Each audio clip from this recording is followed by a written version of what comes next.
Hey, this is Sasha, and I want to thank you for joining me here for another Backstage income video. And today I want to share with you the top 6 niches to avoid when writing and publishing your first Kindle ebook. Now, here are the list. If you want a quick list, it's basically romance, diet and weight loss, self-help, cooking, travel, and kids books. Now, these are the ones that I believe you should avoid first at the beginning when you're just getting out and starting to write. Of course, can you jump into cooking if this is your whole mantra, if this is what you're focused on and you love to cook and you have a YouTube channel about it and you're looking to really grow your business all around cooking, cooking supplies and equipment? Yes, absolutely. You can still start with a cooking ebook. That's perfectly fine. If you love writing and you want to create children's books and that's your passion and that's your dream and your desire, can you start there? Absolutely. But these book categories and this list that I have is really the whole goal to avoid them is because, well, they are very competitive and difficult to create as kind of your first ebook. If you go ahead and already written, let's say 5 or 10 books already, then you could go ahead and jump into these categories, and I say by all means feel free to dabble into them. But at the beginning, it's a little bit difficult because there's a lot of things you have to learn as a writer, as an online business owner, as a marketer, as a person just growing your business. There's a lot you have to learn about the industry itself to really become successful in these categories because of the competition and just because of the way that things are structured. So let's take, for example, this romance concept. Well, really the way you make a lot of money from these romance novels is maybe your first book is kind of a dud, okay? It's not really that great in terms of sales, but you could go ahead and create a second book and a third book. So you create kind of series around them. And then you go ahead and you take that series and now you'll create a second series around them, or it could be 5-book series, whatever the case may be. But the competition is so heavy, so you need to be writing multiple books to really hit that romance category. There's just a lot of competition out there with stories. You have to really have a really nice storyline created within that whole series to make it work. So a lot of work to be able to see the success with a lot of competition makes that category a little bit difficult. Diet and weight loss. There's a huge amount of money to be made from diet and weight loss. Now, it's no secret or magic recipe to be able to lose weight. I mean, really, if you, part of it's genetics, part of it's eating healthy, and part of it is exercise. So, a lot of times what people are doing when they're looking for a diet and weight loss kind of thing is they're looking for a system to help them move through and stay on the path of being consistent. But really, because this has such a large competition, it's just so large, it makes it very difficult to break into, because what you have is within that large segment, you have different segments or categories. So you might have things like, let's say on the dieting, it could be like the smoothie diet. It could be like the raw food diet.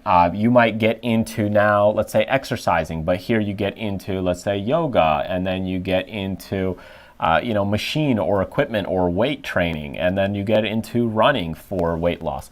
So all of these have their own sub-niche, and it's a really big category to kind of try and dominate right off the bat. Self-help is also very big. So again, just like with diet and weight loss, it's the same kind of thing. There's a lot of segments to it and it becomes very competitive. So again, I would say try to avoid that because there's just so many self-help books out there. Cooking, also very similar. There's a lot of segments and a lot of categories. And also, it's a category where people are not buying as heavily unless they already kind of know you and built a relationship with you. And what do I mean by that? Well, because it's a category where the money spent is a little bit less, you typically make more money on advertising and products that are developed later on once you're big. So that's where you make money on cooking. But if as your first book, right, you're not going to be making that much money on it since you're just getting started. So what you're doing really is in cooking is you have this big category again, and now you have these different segments and you're creating a lot of videos, but people, what they do is they go to YouTube and they look up a quick recipe, or they look up an article on recipes.com. So they're looking for a quick little recipe idea, and then that's it, and they're done. And that's kind of the issue with the cooking category, is that there's no real kind of upsell to growth until you become big. Now, once you're big, in the cooking space and you've grown your channel, you've grown your audience, you've grown your name, now you could, of course, produce your own videos, how to cook with kids, how to cook for kids. You know, you could create a lot of different things, and you can even create products that people could use in their cooking. But until that point, it makes it a little bit difficult as your first book to kind of getting started out. Travel is similar to this, okay? So if you look at travel books, you know, let's say just as a general person who lives in the USA, a lot of Americans or people that live in the USA do not travel that much. So if you're focused in the US market, which I believe you are if you're kind of watching this video, because the majority of the audience is the US for me, the audience is just not traveling to different countries as much. So what do? If they buy a travel book, yeah, they might buy one travel book or two travel books within 5 years. But beyond that, what's going to happen? Well, are they going to buy, book your plane tickets from you? Yes, maybe no, but you're not going to be able to do the flight and make money on that. Instead, what's going to end up happening is you might make a commission from an affiliate sale, but after that, that's pretty much it. So travel book, basically you have a couple of opportunities to make sales, 3 or 4 sales maybe in your lifetime from one person, and then that's it. If you go with a European audience or people who travel a little bit more, yeah, that may make a little more sense. And if you're hitting up different products through affiliates, that's fine. But again, very competitive, very specific to the region.